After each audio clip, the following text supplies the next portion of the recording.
Үзе турында Прима йолдыз дигәнне яратмый ул. Тыйнак, нәзакәтле актриса. Театр дөньясы белән сихерләнгәнче җырчы булырга хыяллана. Үзе кебек нәфис уен коралы, скрипканы буйсындыра. Иҗатны, матурлыкны ярату гаиләсеннән киләдер мөгаен. Әни бик затлы, бик зыялы хатын иде. Әни мине бик матур киендерәдер. Үзе тегәдер. Тәүге ролен 19 яшында ук уйный. Хайвахитның беренче мәхәббәт әсәрендә Рахилә образы. Бу театр өчен зур вакыйга була. Чөнки ул вакытта театрда яшьләр юк, аларны өлкәннәр уйнаган. Ул спектакль бик уңышлы булды. Аңа Тукай премиясын бирделәр Хайвахит белән Рифкат Чинтаевка. Ул бөтенләй бер яңа адым иде татар театрына. Ул вакытта андый заман әсәрләр юк иде. Күбрәк классик әсәрләрне уйныйлар иде. Тамашачы ябырылып йөри башлады театрга. Әлеге вакыйга шәхси тормышына да зур үзгәрешләр кертә. Режиссер Рифкат Бикчәнтәев белән үзара мәхәббәт туты кабына. 1961 елда өйләнешәләр, уртак җимешләре туа. Рифкат Бикчәнтәев 50 яшендә вафат була. Наилә ханымга улын ялгыз үстерү җиңел булмый. Минем театрда эшләвем Фәритнең каядыр гел театр аның Фәрит театр корамагы өстендә гел үсте. Шәриф Хөсәеновның Әни килде әсәрендә ана роле өчен заманында хатын-кыз ролен иң яхшы башкаручы исемен ала ул. Бүген Россиянең атказанган Татарстанның халык артисткасы Абдулла Тукай исемлеге дәүләт премиясе лауреаты, халкыбызның яраткан актрисасы Наилә Хәким кызы Гараю белән хушлашабыз. Якты йолдыз кебек балкып Галәскәр Камал театры сәхнәсенә очып кирде дә 60 елдан артык җаны, күңелен биреп иҗат итте. Шул иҗаты белән татар театрының дәрәҗәсен, абруен күтәрде. 1961 елны Хайвахитның беренче мәхәббәт спектакле белән башлап, Диләфимезгә дүрт кияү, Әни килде, Бабайлар чуагы, Исән улым дигән спектакльләрдә катнашып, аларда күп төрле образлар тудырып, татар сәнгате күгендә яктырмая булды. Халкыбызның күңелендә лаеклы урын алды. Хушлашу өчен сүз Татарстан Республикасы Дәүләт Советы рәисе урынбасары Әхмәтов Марат Гатафовна бирде. Рәхмәт. Татар театр сәнгатенең иң якты йолдызларының берсе белән хушлашабыз. Әлбәттә, берәү дә мәңгелек түгел. Әмма ләкин ничек яшисең? Үзеңнән соң нинди эз калдырасың бит? Менә репертуарында 100дән артык роле булган Наилә апабыз аның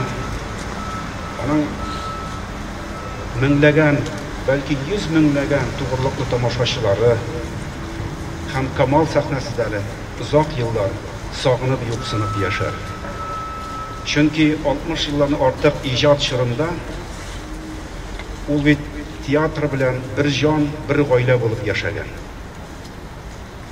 Әйтеп үтелгәнчә, беренче мәхәббәт әсәрендәге Рахилә образы аша ул үзенең беренче роле белән дә, хәтта студент чорында бөтен тамашачының гомерлек мәхәббәтен яулаган Наилә ул вакытта татар яшьләренең, бигрәк тә кызларның, инде гашыйк булмаган егетләр булмагандыр, ул орчык кадәр генә ут күзле шибәр кызга. Ул ниндидер бер кумирына символ Наилә шул беренче роле белән дә. Хәтта сөйлиләр ул чорда татар кызларының бик күбесе нәкъ Наилә кебек киенеп, хәтта чәчен дә аныкы кебек итеп йөртеп, аңа охшарга тырышып яшәгәннәр дип. Инде менә әсәр образы әлбәттә ул аның иҗат баскычында яңадан бер камиллек үрнәге булып, аны Тукай бүләге иясе итә.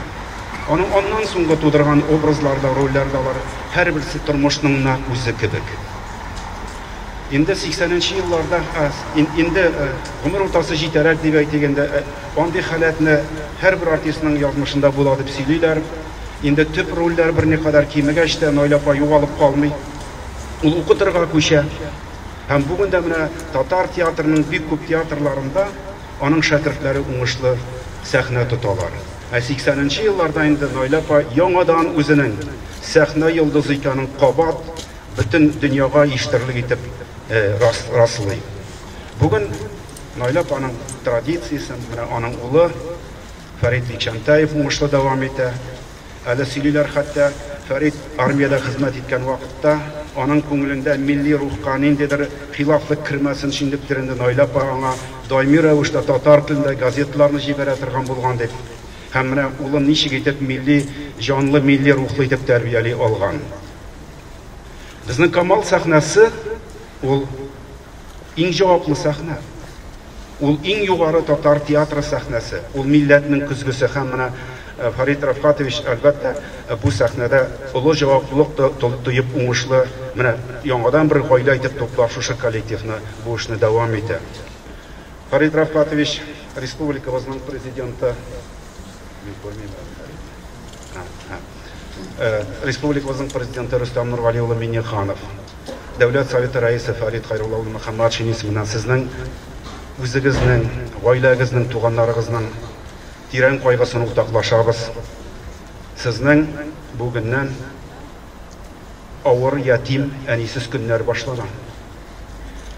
Әнисез калуны бернинди тормыш кыйммәтләре алыштыра алмый диләр. Шуңа күрә дә инде халык телендә шундый сүз дә бар бит. Әни китү ул аяк астыннан җир китү белән бер дип. Менә сезгә сабырлык һәм ныклык телибез.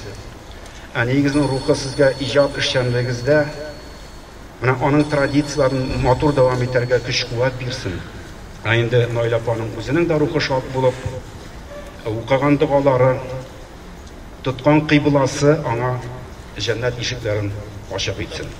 Наилә Хәким кызын соңгы юлга озату мәрәсимендә катнашып, һәр барчаларыбыз да аның рухына изге дога, теләк белән җыелыштык.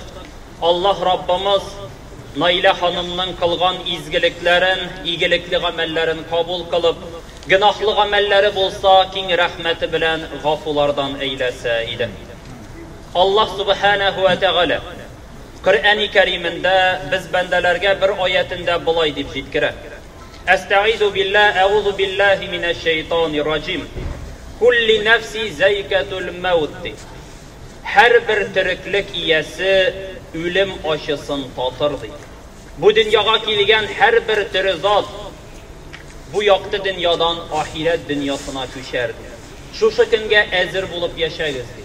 Әлбәттә, Наилә ханым һәр вакытта да дугада булып, намазда булып, гыйбадәттә булып, Аллаһ Раббыбыз турында, ахыр дөнья турында уйланып, һәр вакытта да сорауларын биреп, дин юлында, әлбәттә, шушы театрда хезмәт итеп, дин юлында динне дә онытмыйча, әлбәттә, гомерен алып барды.